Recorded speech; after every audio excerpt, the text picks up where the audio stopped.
Xayrli kun aziz foydalanuvchilar. Bu Uzun Plus Bot veb-sayti orqali FBS bo'limi bilan ishlash bo'yicha video ko'rsatma. Yangi buyurtmalar bo'limiga o'tadigan bo'lsak, bu yerda siz barcha buyurtmalarni bittada belgilab qabul qilishingiz mumkin yoki o'zingizga ma'qul bo'lgan buyurtmalarni bitta tanlab hammasini bir zumda qabul qilishingiz ham mumkin. Va mana shu knopkani bosish orqali buyurtmadagi mahsulotni rasmini, nomini va xususiyatini bemalol ko'rib olishingiz mumkin bo'ladi.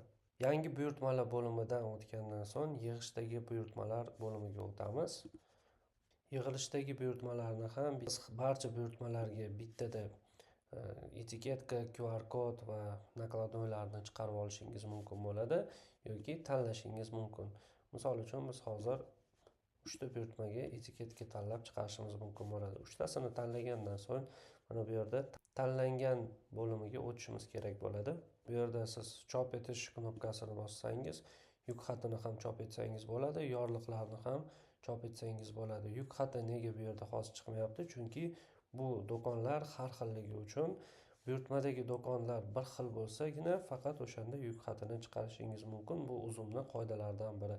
Yorliqlarni chop etish knopkasini bosamiz, razmerini tanlab. Bu yerda bizga bittada buyurtmalarimizni, yorliqlarni botimiz yuklab beradi va uni bemalol chop etish knopkasini bosib chiqarib olsak ham bo'ladi.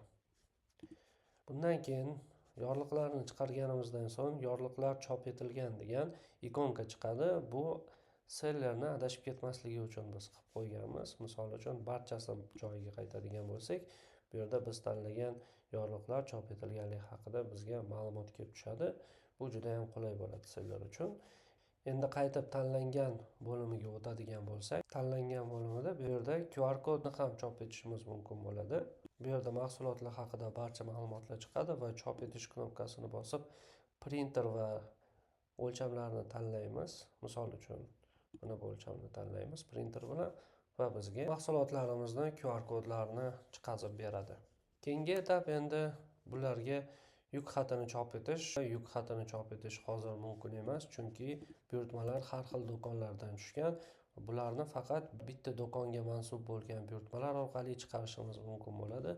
Buning uchun biz do'konlar bo'limidan filtr qilib, ma'lum bir do'konni tanlab olishimiz mumkin bo'ladi. Misol uchun ma'lum bir do'konimizni tanlab olamiz va bu do'kondagi buyurtmalar uchun bittada yuk xatini chiqarib olishimiz mumkin bo'ladi. Buning uchun tanlangan knopkasini bosamiz. Tanlangan bo'limiga o'tgandan so'ng chop etishga kirsak va yuk xatini bemalol chiqarishimiz mavjud bo'ladi.